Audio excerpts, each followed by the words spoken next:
can already stop their fingers? Well, let me start by saying that a woman can legally get an abortion up until week 13 of a pregnancy. Almost half of pregnancies in the United States end in abortions. Can you imagine killing your newborn baby? Well, that's basically what you're doing when you're killing your baby inside of your uterus. After doing a lot of research, I came across a short story. A woman goes in to see her doctor after giving birth to her 6-month-old, after giving birth to her daughter, which is now 6 months old, and she's pregnant again. She tells the doctor that she wants to have an abortion. The doctor explains to her that it's safer to kill the baby that's already 6 months old. She freaks out and she asks him why he would say such a thing.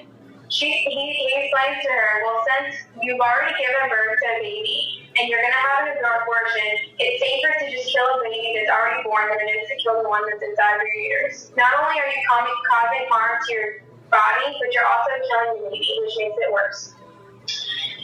She actually understood, but if you really think about it, it is true. Not only are you killing a baby inside of your uterus, but you're also harming your own body. Abortion has become more of a birth control to women than what its use is for. Abortion is such a widely known topic, but a few topics that I think that everybody should know is the effects that abortion actually does to a woman, the different types of abortion, and why women actually get abortions. Women and teens get abortions daily across the United States, but do they actually know what they're doing to their body? Surprisingly, to find out, abortion actually higher your risk of breast cancer. I know it's really interesting to hear. This happens because women who actually have a termination, it causes a rapid increase in the estrogen in their body, which causes a rapid growth in cells.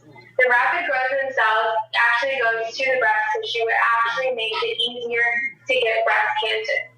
Women who actually complete their full pregnancy have less of risk of getting breast cancer than a woman who has never been pregnant before.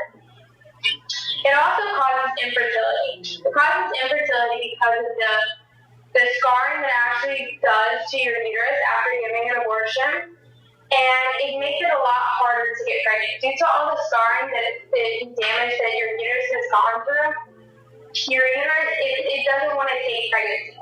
If you do happen to get pregnant, the risk of having an ectopic pregnancy is a lot higher. Ectopic pregnancies are actually when the baby forms and develops in the fallopian tubes. It also causes sexual dysfunction. A study in the United States said that 24% of women after having an abortion have reported sexual dysfunction. A Swiss report said that 34% of women have actually reported sexual dysfunction after having an abortion. The effect of having an abortion is actually scary for women, but the actual risk of going through the abortions is even scarier. The abortion pill can be used up until 9 weeks. It consists of three different steps. First step is actually the pill. The pill is used to block the progesterone, which actually the nutrients and everything that goes to the baby. The next one is called misoprostol. What that is that actually empties the uterus, which causes the woman to bleed out the baby. Then you have a follow-up procedure where you go to your doctor and have ultrasound done to make sure the baby is completely done.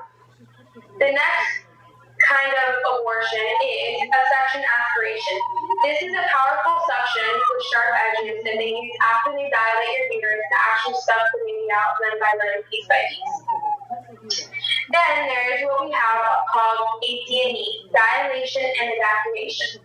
This is when they dilate the cervix and they use a forceps with very sharp edges and pull the baby out. This is what a D&E looks like. They actually stick the forceps in and they pull out. You see the legs are gone and the whole body. They puncture the brain and then suck the body out because since the brain at this point is already formed, they just pull the baby out. Everybody wonders, after knowing all these horrible things, the different kinds of abortions, and all the different scary things that happen, why do women still insist on getting abortions? There's a few reasons, but there will never be a question as to why.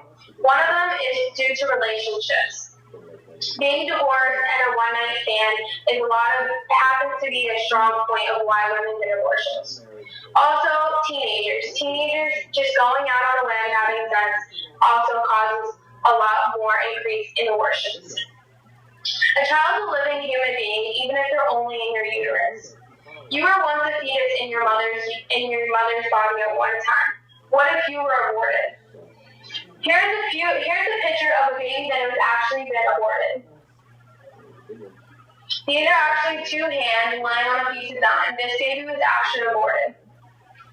Now, could you imagine aborting your child? I hope that next time if anybody ever has a thought, you would actually stop.